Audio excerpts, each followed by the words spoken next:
शांति। आज 16 मई 2024 की मुरली है। सद्गुरु वार की मुरली है। बाबा कह रहे, मीठे बच्चे अपने को सुधारने के लिए ध्यान दो, दैवी गुण धारण करो। बाबा कभी किसी पर नाराज नहीं होते, शिक्षा देते हैं, इसमें डरने की बात नहीं। बाबा जब भी बताएंगे नाराज नहीं होते हैं, शिक्षा देते हैं, याद पढ़ाते हैं, इसलिए डरना नहीं है, बाबा की गोद में रहना है और खुद को लगातार सुधारने पर ध्यान देना है। और आज की मुरली से लिया गया प्रश्न है कि बच्चों को कौन सी एक स्मृति रहे तो समय बर्बाद न करें। उत्तर बतलाते हैं मेरे बाबा कि ये संगम का समय है, बहुत ऊंची लॉटरी मिली है। बाबा हमें हीरे जैसा देवता बना रहे हैं। ये स्मृति रहे तो कभी भी समय बर्बाद न करें। ये ज्ञान सोर्स ऑफ इनकम है, आय का स्रोत है, इसलिए पढ़ाई कभी मिस ना हो, पढ़ाई कभी छोड़नी ही नहीं है, क्योंकि वो दैवी कमाई का ये स्रोत है। माया देह अभिमान में लाने की कोशिश करेगी, लेकिन तुम्हारा सीधा पिता से, परम पिता से योग हो तो समय सफल हो जाएगा। माया तो खींचने का कोशिश करेगी, लेकिन हमें सीधे सीधे बाबा से जुड़े रहना है, योग में रहना है, तो हमारा समय सफल हो जाएगा। ओम शांति। बच्चों को ये तो मालूम है कि ये पिता है, इसमें डरने की कोई बात नहीं। ये कोई साधु महात्मा नहीं है जो कोई बद्दुआ करेंगे या गुस्सा करेंगे। जो साधुओं के बारे में होता है ना, वो श्राप दे देते हैं, ऐसा यहाँ बाबा कहते हैं, ऐसा नहीं होगा। उन गुरुओं आदि में तो बहुत क्रोध होता है, तो उनसे मनुष्य डरते हैं, कहीं श्राप न दे देवे।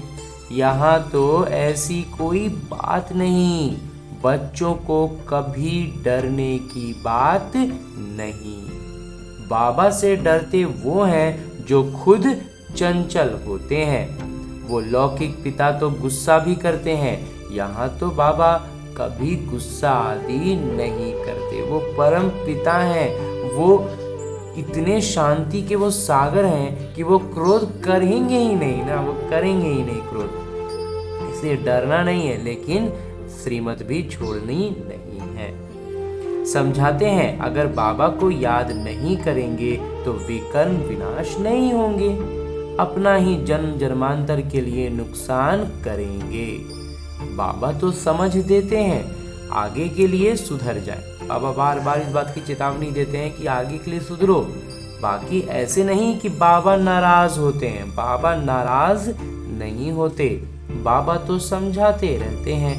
बच्चे अपने को सुधारने के लिए याद की यात्रा पर ध्यान दो, साथ साथ चक्र को बुद्धि में रखो, दैवी गुण धारण करो।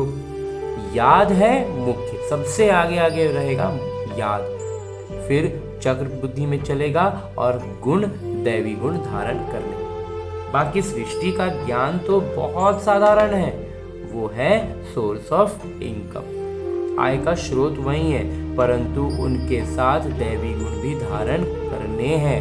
मुरली सुनना, ज्ञान को भीतर लेना, यही हमारे दैवी जो आय मिलेगी उसका ये स्रोत है, लेकिन साथ साथ दैवी गुणों को धारण भी करना है, धारणा में उसे लाना है। इस समय है बिल्कुल आसुरी गुण, छोटे बच्चों में भी आसुरी गुण होते हैं, लेकिन उन्हों को मारना बिल्कुल नहीं है और ही सीखते हैं। वहाँ सतयुग में तो सीखना नहीं होता है, वहाँ तो माँ बाप से बच्चे सब सीखते हैं।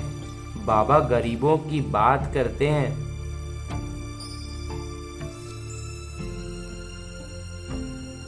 बाबा कहते हैं कि यहाँ तो माँ बाप से बच्चे सब सीखते हैं। बाबा गरीबों की बात करते हैं। साहूकारों के लिए तो यहाँ जैसे स्वर्ग है, उनको ज्ञान की दरकार ही नहीं। ये तो पढ़ाई है, शिक्षक चाहिए जो सिखावे सुधारे। जो बाबा गरीबों की बात करते। इसलिए बाबा गरीबों की बात करते हैं, क्योंकि वो अपने माता पिता से सीखेंगे तो वो लौकिक माता पिता से सीखते हैं, हमें अलौकिक माता पिता मिले हैं, हम उनसे सीखेंगे। तो कैसी हालत है इसको समझना है, कैसे कैसे बच्चे खराब होते हैं। माँ बाप को सब देखते रहते हैं, माँ बाप को सब देखते रहते हैं, फिर छोटेपन में ही सब खराब हो जाते हैं। ये रूहानी पिता कहते हैं मैं भी गरीब निवाज हूँ। माता पिता जो भी कर रहे हैं ना, उसको बच्चे बहुत ज़्यादा उसको अनुसरण करते हैं, उसको सीख जाते हैं। और माँ बाप अगर बुरा कुछ कर रहे हैं लौकिक माता पिता, तो तुरंत बच्चे उसको सीख जाते हैं और ख़राब हो जाते हैं। इसलिए बाबा कह रहे हैं कि ये रूहानी पिता कहते हैं कि मैं भी गरीब निवाज हूँ, समझाता हूँ कि देखो इस दुनिया में मनुष्यों की क्या हालत है। तमो प्रधान दुनिया है, तमो प्रधान की भी कोई हद होती है ना, तमो प्रधानता की भी तो कोई एक हद होनी चाहिए। 1250 वर्ष तो कलयुग को हुए, एक दिन भी कम ज़्यादा नहीं। दुनिया जब पूरी तमो प्रधान हुई तब बाबा को आना पड़ा। बाबा कहते हैं मैं नाटक अनुसार बंधायमान हूँ, मुझे आना ही पड़ता है। शुरू में कितने गरीब आए, साहूकार भी आए, दोनों इकट्ठे बैठते थे। बड़े बड़े घर की बच्चियां भागी, कुछ भी लेकर नहीं आई। कितना हंगामा हो गया। नाटक में जो होने का था वो हो गया, ख्याल भी नहीं था ऐसा होगा। बाबा खुद वंडर खाते थे। ब्रह्मा बाबा को खुद आश्चर्य लगता था क्या हो रहा है। इन्हों की इतिहास बड़ी वंडरफुल, बहुत ज़्यादा आश्चर्यजनक बातें हैं। ये भी नाटक में नूंद है। बाबा ने सबको कह दिया चिट्ठी लिखा कर ले आओ, हम ज्ञान अमृत पीने जाते। फिर उन्हों के पति लोग विलायत से आ गए। वो बोले विष दो। ये कहें हमने ज्ञान अमृत पिया है, विष कैसे दे सकते हैं। इस पर इन्हों का एक गीत भी है, इसको कहते हैं चरित्र। शास्त्रों में फिर श्री कृष्ण के चरित्र लिख दिए हैं। श्री कृष्ण की तो बात हो ना सके, ये तो सब नाटक में नूंद है।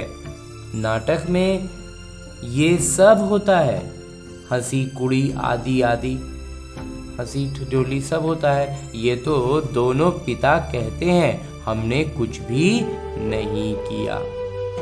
ये तो नाटक का खेल चल रहा है। छोटे छोटे बच्चे आ गए, अभी वो कितने बड़े हो गए हैं। बच्चों के कितने वंडरफुल नाम संदेश पुत्रियां ले आईं। फिर जो उनसे भाग गए उनका वो नाम तो है ही नहीं, फिर पुराना नाम शुरू हो गया। इसलिए ब्राह्मणों की माला होती नहीं। जो नाम पड़ा वो फिर चले गए तो उनका नाम तो रह गया। तो तुम्हारे पास कुछ भी नहीं है। पहले माला फेरते थे, अभी तुम माला के दाने बनते हो। वहाँ भक्ति होती नहीं, ये ज्ञान है समझने की, है भी एक क्षण का ज्ञान। फिर उनको कहते हैं ज्ञान के सागर। सारा सागर स्याही बनाओ, जंगल को कलम बनाओ तो भी पूरा हो न सके। और फिर है भी एक क्षण की बात, और दूसरी तरफ से देखें तो वो एक क्षण की बात। अल्फ को जान गए हो तो बे बादशाही मिलनी जरूरी है। तो वो अवस्था जमाने में अर्थात पतित से पावन होने में मेहनत है। बाबा कहते हैं अपने को आत्मा समझ, मुझ अपने बेहद के पिता को याद करो। इसमें है मेहनत, याद करने में मेहनत है। बार बार विकार का बात आएगा। तदबीर कराने वाला शिक्षक तो है, परंतु किसी की तकदीर में नहीं है तो शिक्षक भी क्या करे। शिक्षक तो पढ़ाएंगे, ऐसे तो नहीं रिश्वत लेकर पास कर देंगे।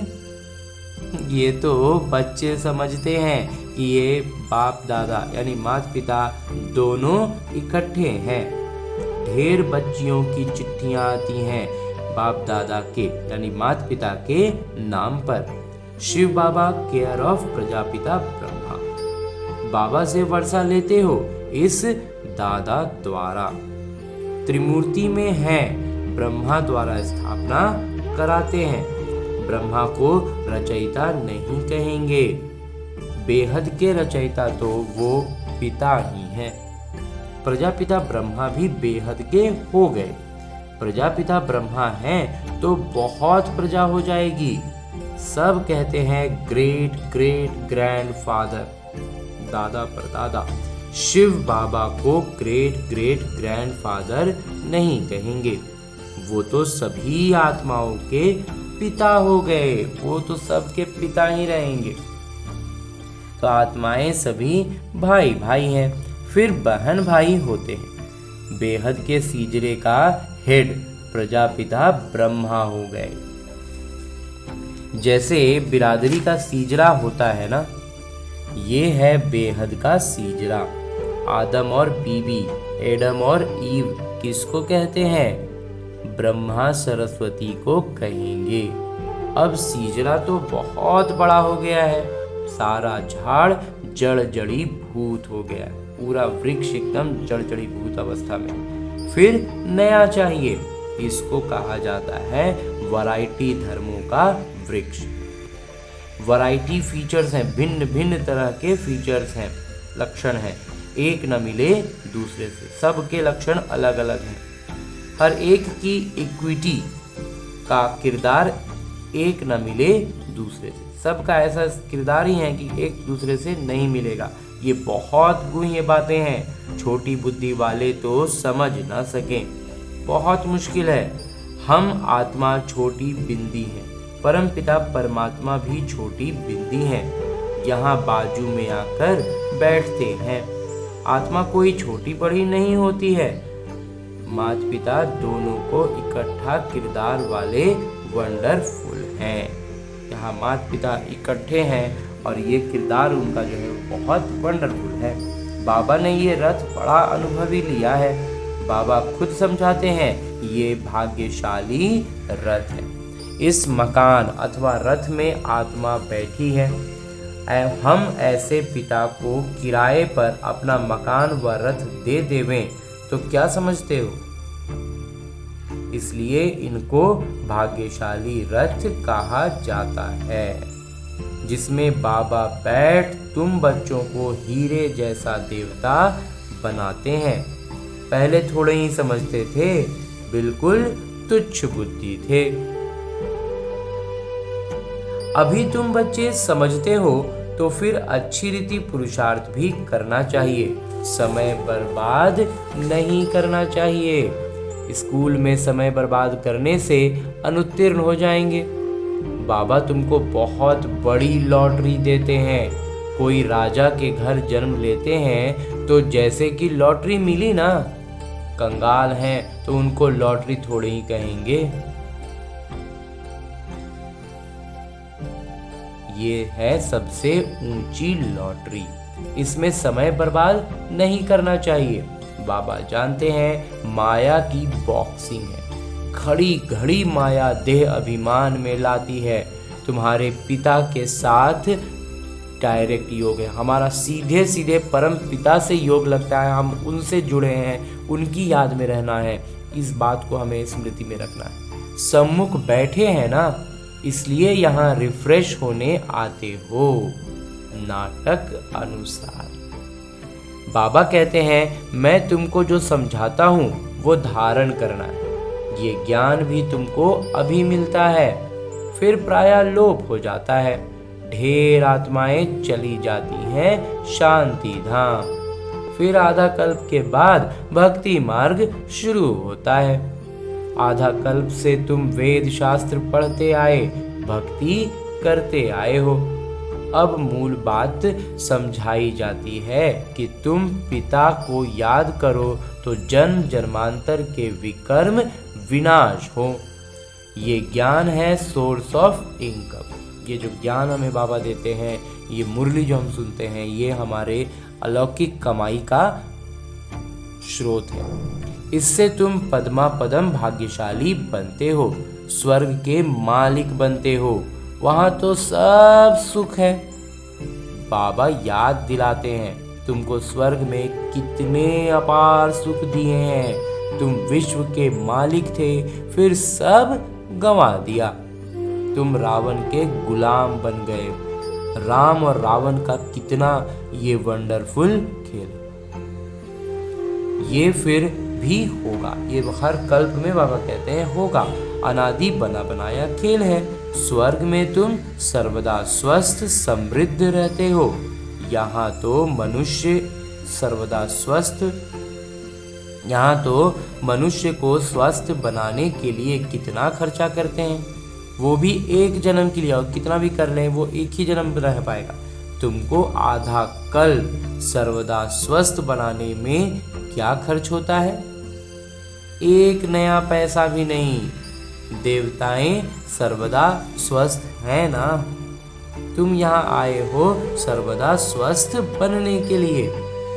एक पिता के बगैर सर्व को सर्वदा स्वस्थ और कोई बना न सके।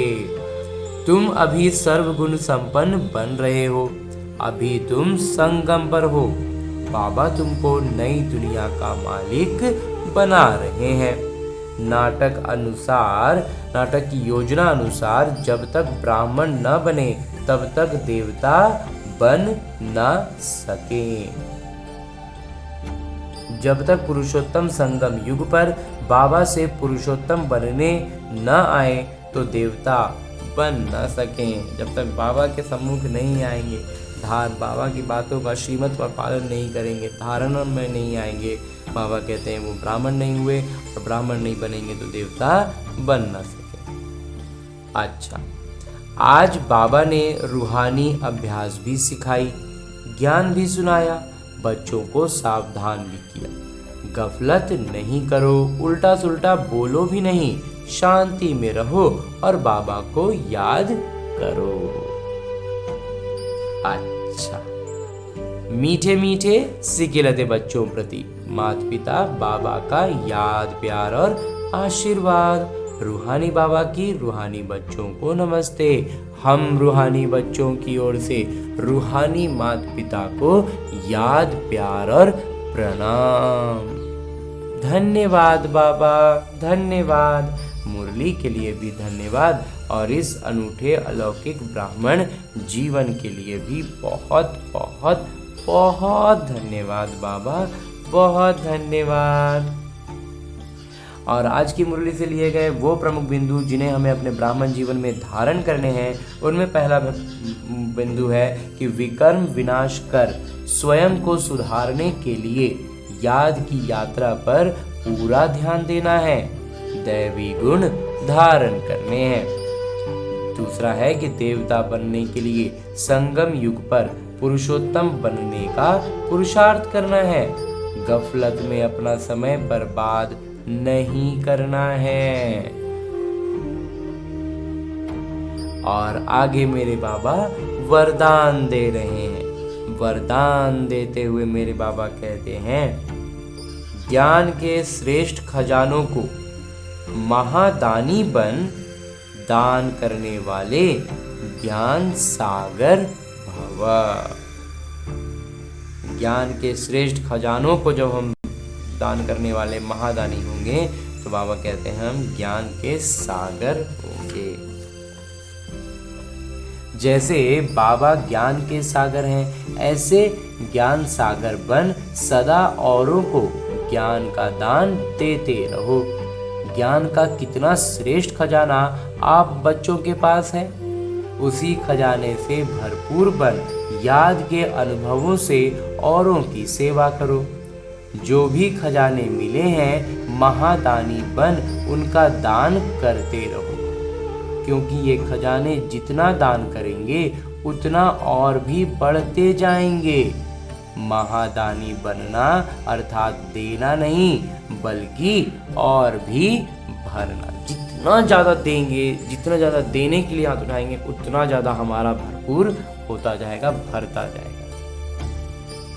और अंत में स्लोगन है, मुरली का उपदेश है कि जीवन मुक्त के साथ देह से न्यारे विदेही बनना यानी आत्म अभिमानी बनना, ये है पुरुषार्थ का अंतिम अवस्था।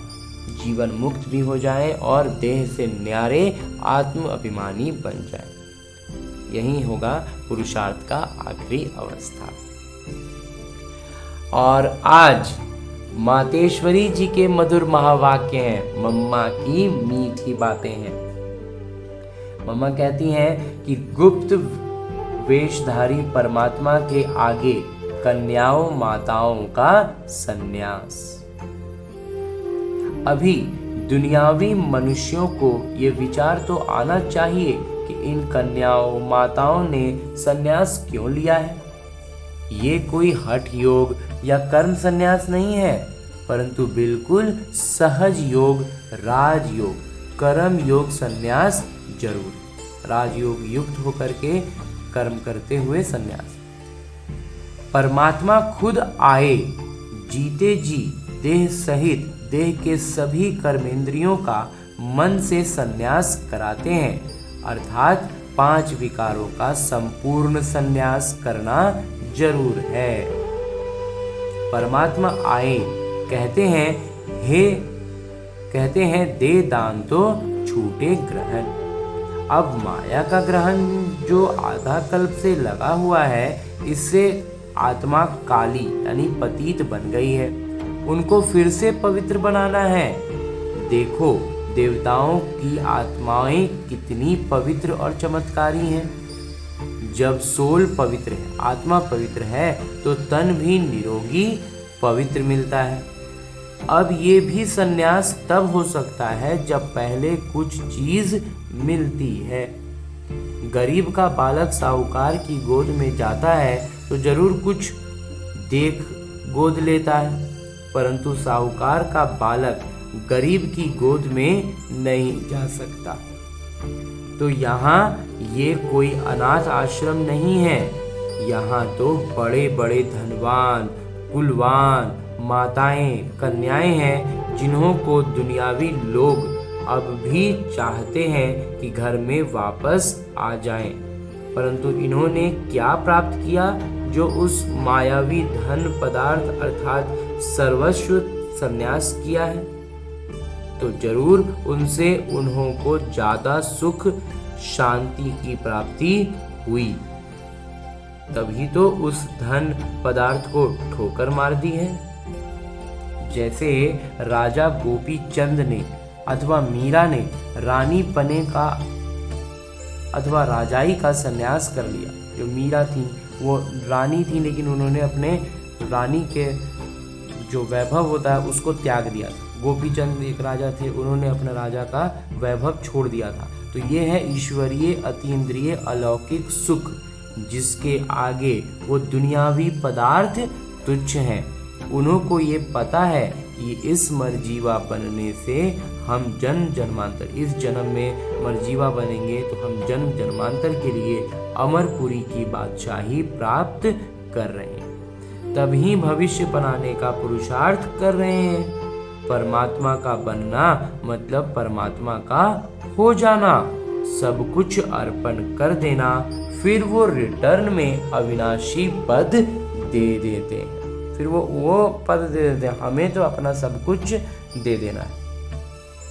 तो ये मनोकामना परमात्मा ही आकर इस संगम समय पूर्ण कराते हैं, क्योंकि अपन जानते हैं, क्योंकि हम सभी जानते हैं कि विनाश ज्वाला में तन मन धन सहित सब भस्मीभूत ही हो जाएगा। तो क्यों ना परमात्मा अर्थ सफल करें। तो जो अभी हाथ में है उसको परमात्मा के सहयोग में लगा दें, परमात्मा के कार्य में लगा दें। तो अब ये राज भी समझना है कि जब सब विनाश होना है तो हम भी लेकर क्या करें। हमको कोई सन्यासी के मुआफिक, मंडलेश्वर के मुआफिक यहाँ महल बनाए नहीं बैठना है, यहाँ पर बड़ा बड़ा महल बना के नहीं बैठना है, परंतु ईश्वर अर्थ बीज बोने से वहाँ भविष्य जन्म जन्मांतर इनका बन जाना है। ये है गुप्त राज। प्रभु तो दाता है, एक देवे 100 पावे। प्रभु इतने बड़े दाता हैं, भगवान इतने बड़े दाता हैं कि एक अगर हम उनको देते हैं तो वो हमें 100 देते हैं, पदम गुना देते हैं। तो परंतु इस ज्ञान में पहले सहन करना पड़ता है। जितना सहन करेंगे उतना अंत में प्रभाव निकलेगा। इसलिए अभी से लेकर पुरुषार्थ करो। अच्छा, ओम शांति। और आज की मुरली के बाद मेरे बाबा अव्यक्त इशारे दे रहे हैं कि खुशनसीब उसे कहा जाता है जिसके जीवन में मुख्य प्राप्ति श्रेष्ठ संबंध, श्रेष्ठ संपर्क, सच्चा स्नेह, सर्व प्रकार की संपत्ति और सफलता की हो। ये 5 प्राप्तियां आप बच्चों को हैं। आपका अविनाशी पिता के साथ संबंध और संपर्क है। सर्व संबंधों का स्नेह भी एक से ही प्राप्त है और अविनाशी संपत्ति से भी भरपूर हो। सफलता आपका जन्म सिद्ध अधिकार है, तो इसी खुशनसीबी के नशे में रहो। अच्छा, ओम शांति।